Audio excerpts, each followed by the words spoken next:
Welcome to the Deep Dive. We're here to sift through your research stack, pull out those essential insights, and help you get up to speed fast. Today we're tackling something pretty central to, well, any long-term relationship, really. It's that push and pull, the desire to completely merge your life with someone, Hmm.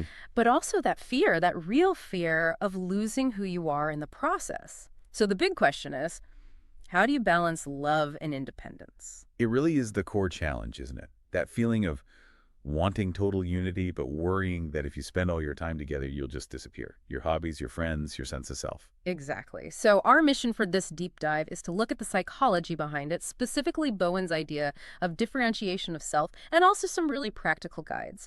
We want to give you a clear roadmap for maintaining your unique identity while still building a strong shared life. It's all about understanding healthy interdependence versus the pitfalls of codependency. And that foundation is just so critical. A strong relationship isn't built by two halves trying to make a whole. It's really about two whole, unique individuals choosing to build something together, bringing all their distinct gifts and, quirks to the table. Okay, so let's start with the ideal, the healthy goal. Interdependency. Right. This is that sweet spot, the balance. It requires both things. Independence, so your own sense of autonomy, and dependence, meaning your ability to give and receive support. Yeah, and a helpful way to picture the difference, because interdependence and codependency can seem similar from the outside, is using a Venn diagram. Ah. So codependency is like two circles completely overlapping. They basically become one blob, right? Mm. Boundaries are blurred, Yeah, maybe even gone. that classic we situation where I disappears. Exactly. But interdependence, that's your standard Venn diagram. The circles overlap. Sure, there's a shared space, but only slightly in the middle. And crucially, both circles keep their own distinct shape, their own space, their own identity outside that overlap. And that shared space, the overlap, it works because it's built on certain things, Yeah. like clear, healthy boundaries, Hmm. mutual support, but not the kind where you sacrifice your own fundamental needs. And you maintain emotional closeness alongside having your own separate life, your own interests. And equality is key here, too. The research points to a need for a balance of power in decision-making.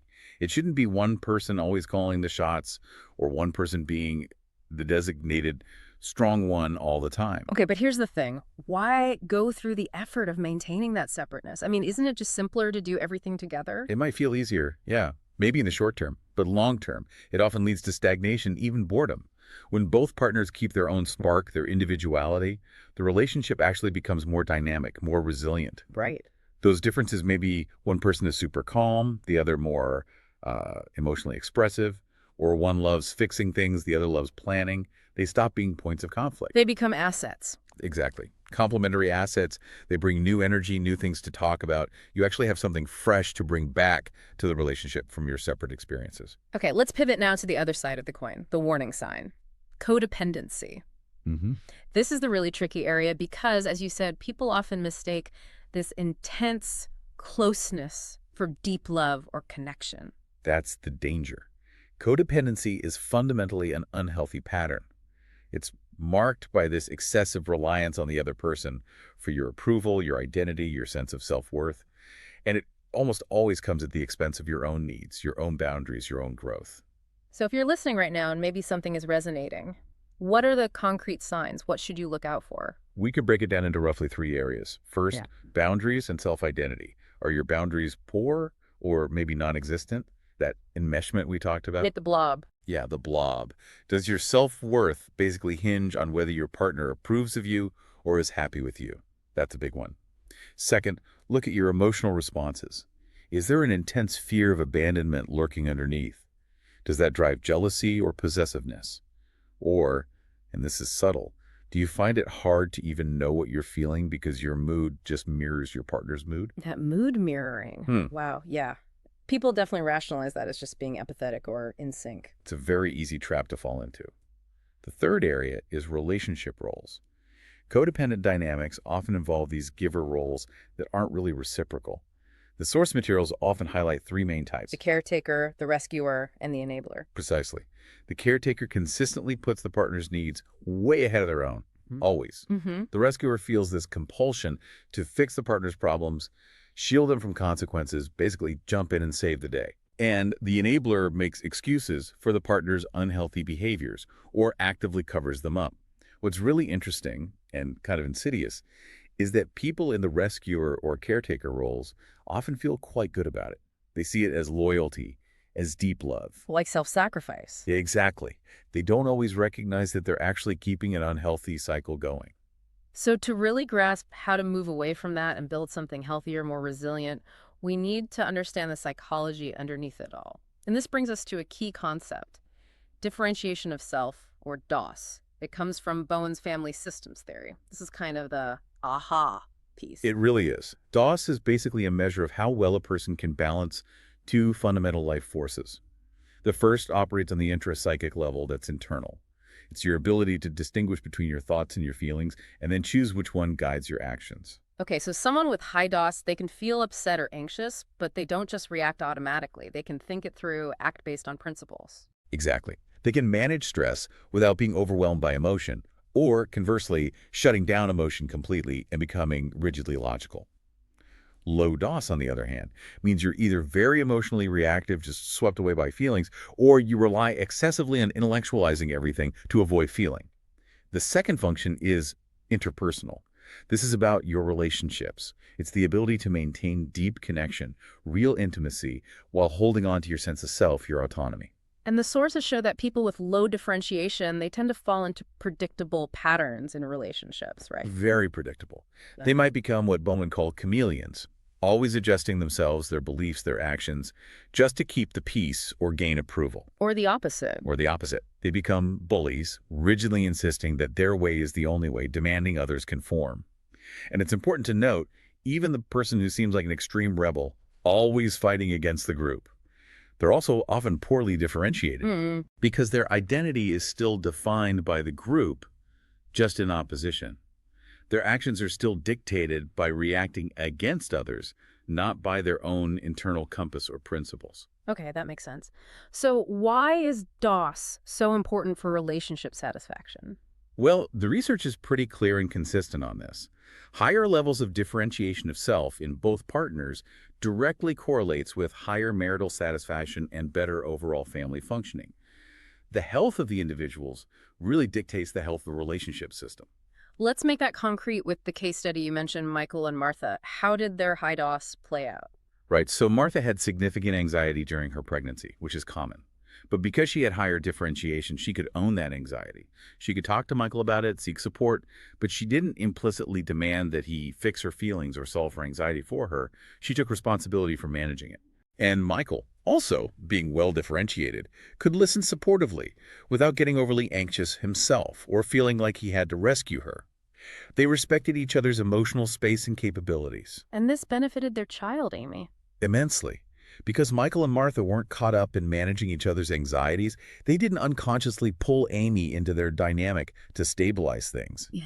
This common pattern is called triangling, where parental anxiety gets diverted onto a child. Because they had high DOS, they avoided that. Amy could grow up without feeling responsible for her parents' emotional state. That's a really powerful illustration. Okay, so now for the big question. How do we actually do this? What are the practical steps for listeners to cultivate this individuality, this healthy interdependence? Right, the how-tos. We've pulled together some key action areas from the source materials. First one, prioritize and actively protect time for your personal pursuits. This isn't a luxury, it's essential. So actually scheduling it in? Yes, schedule it, guard that time, whether it's painting, running, learning code, playing music, whatever feeds your soul. There was a great quote in one report. You would miss those hobbies just as you would miss a trusted friend if you didn't make time for them. That really hits home. If you neglect that part of yourself, resentment can build. Absolutely. Okay, number two, actively support each other's individual dreams and goals. So if your partner says, I'm thinking about going back to school, or I have this idea for a small business. The immediate reaction shouldn't be, oh no, how will that impact me? Exactly. The ideal response is something like, wow, that's great. How can we make that happen? It's about being on the same team, cheering each other's individual growth. Makes sense. Their point. Widen your social circle. Don't rely on your partner to be your everything, your best friend, your confidant, your social life, your therapist. Yeah, that's too much pressure on one person. It is. And it shrinks your world. Having your own friends, Spending time with family separately, sometimes it's vital. These other people offer different perspectives. They're outlets for stress. They remind you of other parts of who you are. Okay, and the fourth one sounds crucial, especially for moving away from codependency. Yes, set and enforce healthy boundaries. Boundaries are basically where you end and the other person begins. They're about self-respect, autonomy. This is often the hardest part, though, isn't it? Setting a boundary can feel like you're pushing someone away or being selfish. How do you do it effectively? Communication is everything here, Hmm? and timing. Discuss boundaries when things are calm, not in the heat of an argument. Okay. Explain the why behind the boundary. So instead of just saying, stop calling me at work, maybe try, Yeah. I need to focus completely when I'm working. Can we plan to connect right after I finish? So you're explaining the need and offering an alternative. Yes, framing it positively. And use clear I statements. I feel X when Y happens. Crucially, only state consequences you are actually prepared to follow through on. Right. If you say, if you raise your voice, I'm going to end the conversation, you have to actually do it. Consistency is what makes boundaries real. Otherwise, they're just suggestions. Got it. Anything else? Just two more quick but important ones. Make self-reflection a regular habit. Check in with yourself periodically. Am I still pursuing things that bring me joy? Am I honoring my own needs? And just as importantly, am I supporting my partner's need for individuality too? It's a two-way street. Definitely. Yeah. And finally, recognize that growth is constant. Both you and your partner will likely be very different people in 5 or 10 years. Interdependence means having ongoing conversations about your evolving beliefs, desires, and goals. You need to keep growing together, intentionally respecting and celebrating the individuals you are becoming, rather than just drifting apart. So if we synthesize all this, the core finding is really powerful. The strength of your individual identity, your level of differentiation of self, it doesn't just benefit you. It directly shapes the quality and satisfaction of your relationship. And that partnership quality then ripples outward, influencing the whole family system or your wider support network. Working on yourself is working on your relationship. Absolutely. The ultimate takeaway here seems to be that a healthy relationship should add to your life. It should enhance who you are, not diminish you.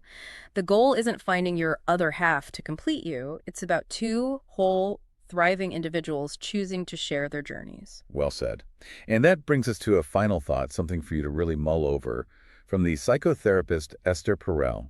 She observed that in our modern world, we often find ourselves asking one person to give you what an entire village used to provide. Wow. Think about that. Right. Are you, perhaps unconsciously, placing the weight of the entire village, all your emotional, social, intellectual needs onto the shoulders of your partner? And if maybe you are, could strengthening your own village, your friendships, your family ties, your community connections actually make both you and your partnership stronger, more resilient? That's really what interdependence is all about. Something to consider. We'll see you next time for the next deep dive.